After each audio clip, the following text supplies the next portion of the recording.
Vamos a presentar las personas que están con nosotros esta mañana. Álvaro Rebollo, abogado, y también presentamos a Alberto Crespo, que es economista. Bienvenidos a los dos. Muy buenos días. Después de que el ministro Corbacho comentara que él mismo tenía un plan de pensión, los planes de pensiones saltaron a la arena no política, sino pública, yo creo.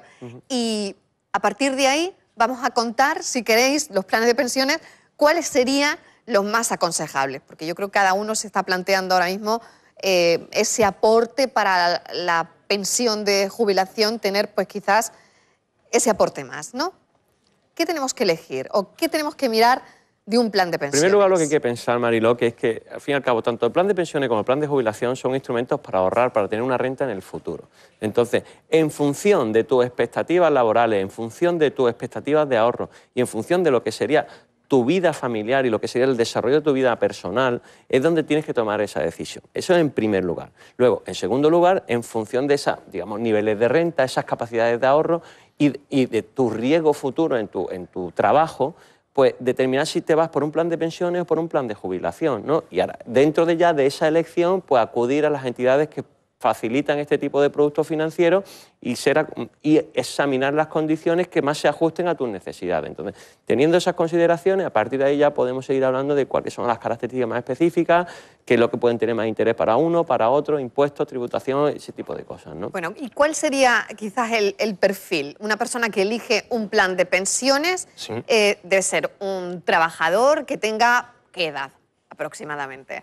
La ley no distingue que haya un momento idóneo para hacer... No hay un momento idóneo. Simplemente depende de la capacidad de pago que tengas. El plan de pensiones es un producto muy interesante fiscalmente. Entonces, como es muy interesante para el ahorro de impuestos, en el momento que tu renta disponible empieza a sobrarte para lo que son tus gastos diarios, tu pago de hipoteca, pues debes de destinar una parte a ese plan de pensiones que será complementario a la hora de cobrar una pensión. Y está bien el complemento, es decir, ¿de qué baremos estamos hablando? Un sueldo medio, no sé, podéis pensar en un sueldo medio anual.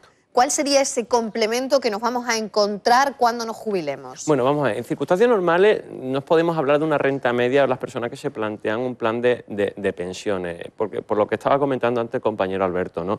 Porque en realidad cuando tú ya empiezas a tener una renta elevada en el cual la fiscalidad empieza a afectarte y en cuanto tú tienes unos ingresos muy elevados y verdaderamente ese dinero que te está, por así decirlo, sobrando, es cuando tú verdaderamente te planteas eso. Entonces, de rentas medias no podemos hablar con carácter general, estamos hablando de rentas elevadas porque las deducciones son elevadas. Entonces, ¿qué ocurre? En circunstancias de renta media, pero, por ejemplo, de una pareja sí se puede plantear un plan de pensiones o un plan de jubilación que sea conjunto o único, pero, claro, en circunstancias de renta media de personas normales, de una renta, digamos, de 25.000, 28.000 euros anuales, es difícil pensar en una capacidad de ahorro en las circunstancias que tenemos ahora de pago de hipotecas medias, de gastos digamos, de familia media de dos hijos. Es difícil pensar en una dificultad. En cualquier caso, la cuota que tú decides establecer para ese ahorro, tanto para plan de pensiones como plan de jubilación, va a estar adecuada a tu capacidad de ahorro mensual o anual, ¿no? A mí sí me gustaría, o sea, la ley sí dice que hay un máximo por contribuyente que es de 10.000 euros al año. Con lo cual, toda inversión que sea superior a 10.000 euros no es rentable fiscalmente. Con lo cual, el máximo serían 10.000 por persona. ¿Qué hacen los 1.000euristas? ¿La persona que cobre 1.000 euros puede acceder a un plan de pensión o lo va a tener difícil? Yo creo que una persona que cobre 1.000 euros, entre su prioridad no está el plan de pensiones, en su prioridad. ¿Cómo debe ser la cuota que se establece? A mí me gustaría poner, bueno, pues máximo o un mínimo al mes. ¿Cómo son esas cuotas? ¿Cuáles serían?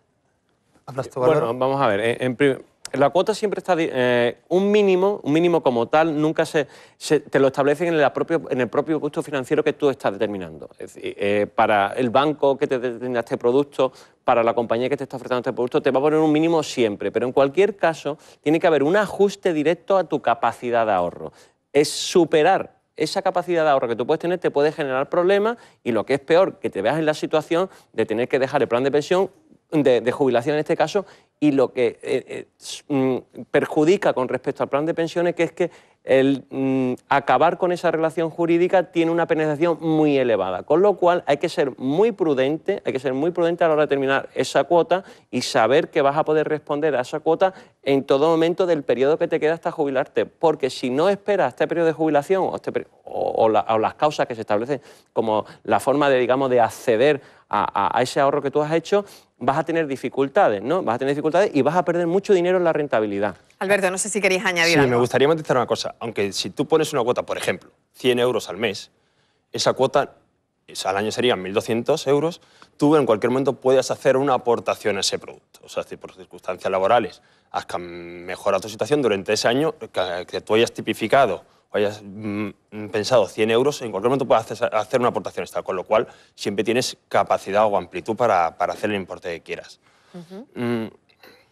Eso es interesante. Sí. No, hombre, efectivamente, cuando nosotros nos planteamos, piensa que estamos hablando de productos a muy largo plazo, piensa que estamos hablando de productos que estamos equiparando prácticamente a decisiones muy parecidas a las que pueden ser las del hecho de comprar una casa, que estamos pensando en que lo que vamos a pagar de hipoteca es lo que vamos a tener que seguir pagando durante 30 años. Si nosotros ahora con una renta media, con 35, 40 años decidimos hacer este producto, hay una evolución laboral, ¿no? Y tú piensas, por ejemplo, una persona muy adecuada para este tipo de productos financieros son los funcionarios, que de verdad tienen muy poco riesgo y simplemente lo que tienen es mucha capacidad de evolucionar dentro de la administración pública, con lo cual estamos ante la persona ideal para que termine este tipo de productos y luego, si, tal y como decía Alberto, puede ir aumentando esta capacidad de ahorro, puede ir implementando este plan de pensiones y al final va a aumentar su rentabilidad, como es obvio, ¿no? De eso queremos hablar ahora, de la rentabilidad, que es lo que nos interesa. Vamos a ver un gráfico sobre la rentabilidad, la futura rentabilidad de un plan de pensiones. Ahí lo estamos viendo. Edad, pues ya lo decíamos, unos 32 años, por ejemplo, sería la edad de aportación, 100 euros al mes.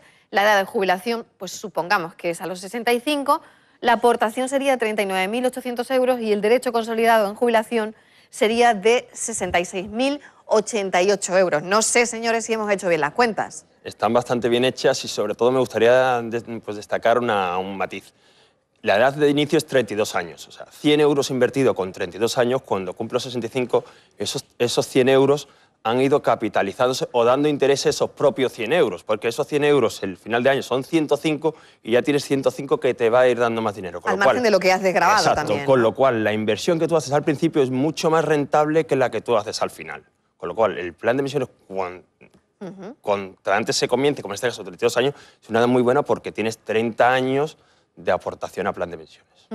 Y luego me planteo, si quieres retirar el dinero, ¿eso ocurriría en un plan de pensiones si en un momento dado, por causa de una enfermedad, que te viene muy mal seguir pagando, ya no quieres seguir con ese plan, ¿recuperarías el dinero o no? En el plan de pensiones se facilita la retirada del dinero de una forma más, digamos, con menos penalización que en el plan de jubilación. Entonces, en ese sentido, lo que sí hay que ser un poco inteligente, y si por un momento te ves con una renta decrecida por X circunstancias, sacar o retirar el dinero que verdaderamente te hace falta y no acudir a la retirada total del capital que tienes invertido. Eso sería una forma de ajustar. Si tú estás ganando, imagínate, 3.000 euros al mes, y por las circunstancias te vienen mal dadas y te ves una obligación de cobrar 1.800, pues retirar justamente la capitalización relativa a los 1.200 estos que te hace falta de renta. ¿Para qué? Para no perder esa rentabilidad que tienes en un futuro, que es donde verdaderamente este producto es beneficioso a largo plazo, ¿no? ¿Qué va a pasar al final? Claro, aquí estamos en primer lugar ante el plan de jubilación, que el plan de jubilación, como hemos dicho antes, tiene una penalización muy elevada. Entonces, la tasación que tiene para las causas que se establecen para retirar ese dinero están muy tasadas, a no ser que tú hagas un pacto con la aseguradora, pero en la llegada de la jubilación, la muerte o una incapacidad con carácter general, pueden llegarse a otro tipo de pactos y tal, pero en cualquier caso ese es el riesgo que tiene el plan de pensiones, que cuando se retira tiene una penalización del plan de jubilación, cuando se retira tiene una penalización muy elevada y como tú has visto, los intereses que te han dado sobre el montante que tú habías ido ahorrando es pequeñísimo, pierdes casi toda la rentabilidad de todos esos años acumulados. Pero eso viene establecido, hay que asesorarse muy bien, hay que buscar el producto adecuado, si plan de pensiones, si plan de jubilación, Y una vez que has determinado cuál es el producto que necesitas o cuál es el que te va a venir mejor, examinar concienzudamente todas las cláusulas, tanto de rentabilidad como de rescate, como cualquier tipo de circunstancia que puede suceder en un futuro y que hay que prever porque nunca podemos tener la certeza de lo que va a pasar con nosotros, ¿no? Pregunta directa a nuestros asesores, que sería, ¿a quién le interesa un plan de pensiones? Y también me gustaría saber cómo distinguir, justo de lo que estás hablando, Álvaro, entre plan de pensiones, plan de jubilación. ¿Quién elige qué? Vamos a ver, en cualquier caso, nosotros nos dirigimos voluntariamente a los bancos. Hay que pensar también una cosa, ¿no? La cultura económica en nuestro país ha ido aumentando. Todos tenemos ya en la cabeza ese run, algo que antes parecía nada más que para clases elitistas. Ahora hay una clase media, media alta que sí está pensando en este tipo de circunstancias. Y bueno, en cualquier caso son personas que, aparte de tener esta capacidad de ahorro y esta capacidad de renta, sí conocen los productos, con lo cual tienen una comunicación muy directa con los bancos y son los propios bancos los que les van ofertando en función de su perfil económico y su perfil de ahorro, que es lo más conveniente. No obstante, y hemos sido ya testigos en varias ocasiones, que los bancos también venden su producto financiero en función también de sus intereses económicos. Y por eso no hay que perder la perspectiva y cuando se nos oferta un producto, compararlo con otro producto de otra entidad o consultar con una persona especialista y de alguna manera encajarlo en lo que serían nuestras necesidades. Y siempre bien asesorado y siempre con mucho conocimiento y con muchas ofertas. Bueno, pues yo creo que ha quedado claro. No sé si quieres añadir alguna cosa más, Alberto. Sí, me gustaría matizar que el plan de pensiones, por ejemplo, es un producto muy interesante para autónomos. Los autónomos son personas que por su situación, por su régimen profesional, tienen una pensión bastante floja en el futuro, aunque se haya modificado. Entonces son productos realmente de ahorro importantes. El dinero que tú ganas en el plan, el ingreso que tú haces anual te está beneficiando en el ahorro fiscal y solamente tributas cuando lo rescates, cuando saques el dinero, en el año, cuando tengas los 65 años. Con lo cual son productos muy interesantes para gente que tiene un nivel adquisitivo, un tipo marginal de declaración de renta elevado. Y el plan de jubilación es un producto pensado para una persona que quiere ahorrar y quiere un complemento a su jubilación. Bueno, pues yo creo que lo hemos contado.